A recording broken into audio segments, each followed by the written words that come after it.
वही कथा है। ऐसी अद्भुत कथा का आयोजन किया गया।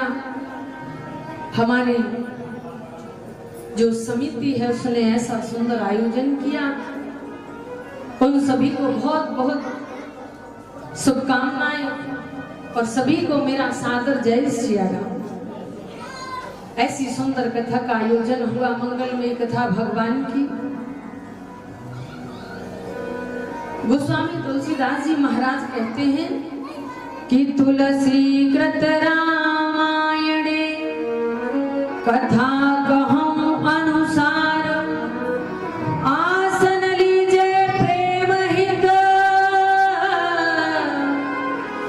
श्री विराजिए पवन कुमार। आज इस नगर के मध्य हम आप 9 दिन तक श्री हनुमान जी महाराज की असीम कृपा से इस कथा को श्रवण करेंगे, इसको जीवन में धारण करेंगे। यही जीवन का हमारे और आपके लिए परम लाभ है। सभी को मेरा बारंबार प्रणाम।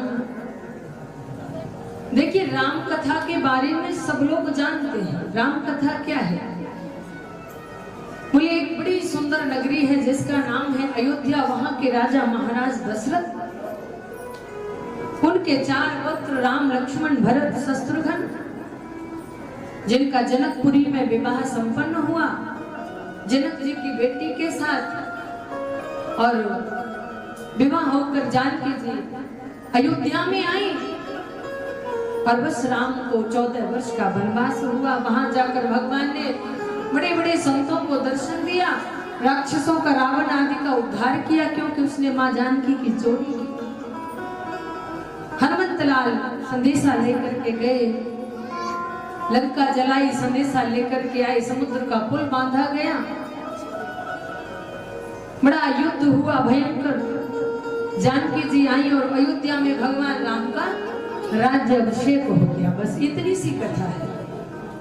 और हमारे देश का बच्चा बच्चा इस कथा को जानता है। लेकिन इस कथा में एक चमत्कार है, और वो चमत्कार क्या है? ये कथा जितने बार आप श्रवण करें, ये कथा कभी पुरानी नहीं होती, नित्य नवीन रहती है। नित्य नवीन रहने वाली ये कथा है, कभी पुरानी नहीं। संतों ने यहाँ बड़ा सुंदर भाव निकाला है कि देखिए, मछली युगों से जल में रहती है, लेकिन क्या वो कभी पानी से नफरत करती है? नहीं करती। इसी प्रकार ये कथा युगों से चली आ रही है, क्योंकि राम कथा सस किरण समाना संत चकोर करहि जेहि पाना।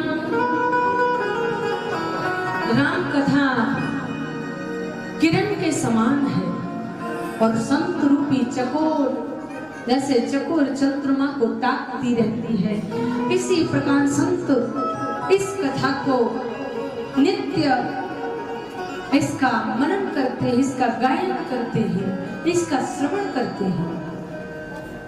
जिस दिन संत इस कथा से ऊब जाएंगे, उसी दिन मछली भी युगों से जो जल में रहती है वो ऊब जाएगी। इसलिए ये कथा कभी पुरानी नहीं होती, नित्य नवीन रहती है। अच्छा, इस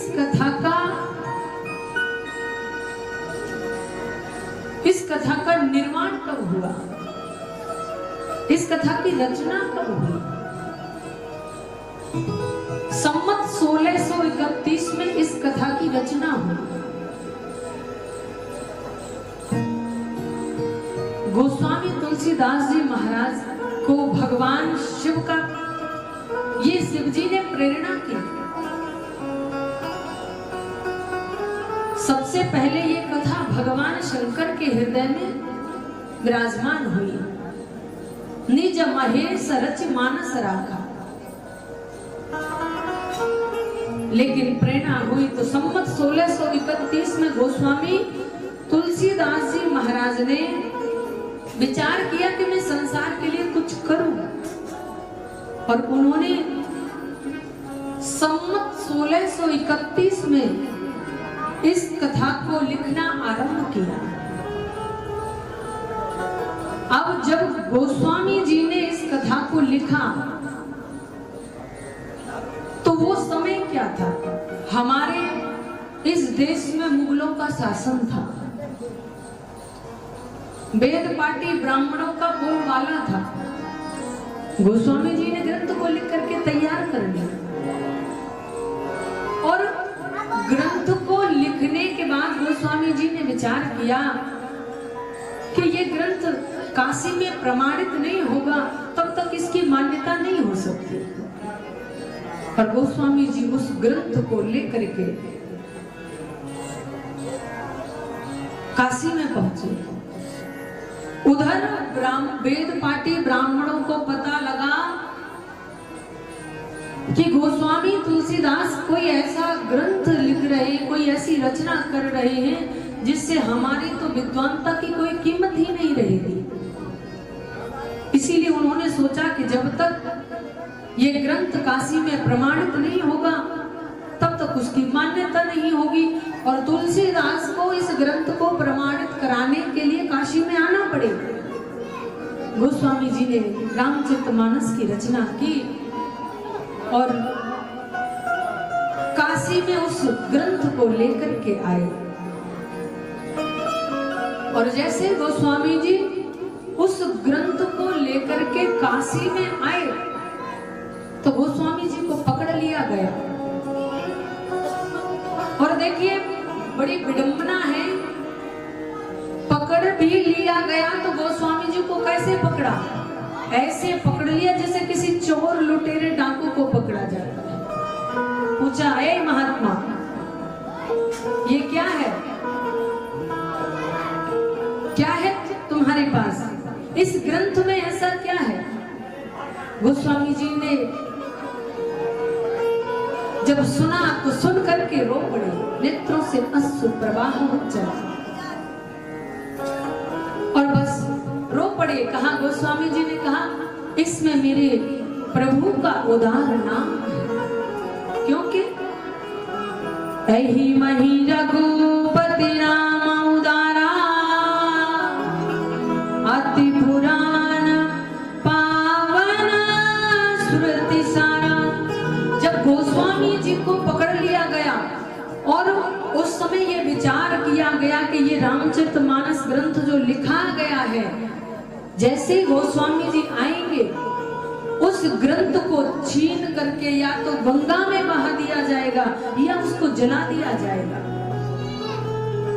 लेकिन देखो, जिसका रखवाला स्वयं परमात्मा हो, भला उसका कोई बाल बांका कर सकता है?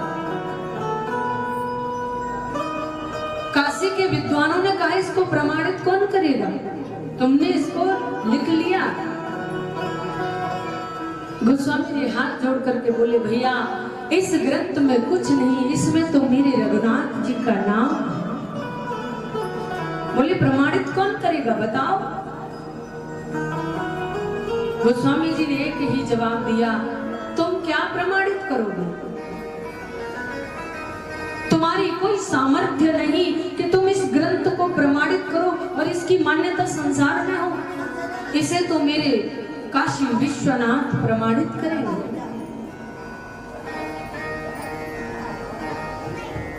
ब्राह्मणों ने विचार किया काशी विश्वनाथ प्रमाणित करेंगे। सब हंसने लगे, गोस्वामी जी का उपहास होने लगा। गोस्वामी जी को विश्वास है मंगल भवन अमंगल हारी, मंगलों के भवन और अमंगल को हरने वाले भगवान इस ग्रंथ को प्रमाणित अवश्य करेंगे। तो वहां के लोगों ने कहा कि ठीक है, अब इसको देखते हैं क्या गोस्वामी तुलसीदास जी ठीक कह रहे हैं। और उस रामचरितमानस ग्रंथ को लिया और काशी विश्वनाथ भगवान के मंदिर में इस ग्रंथ को रख दिया गया।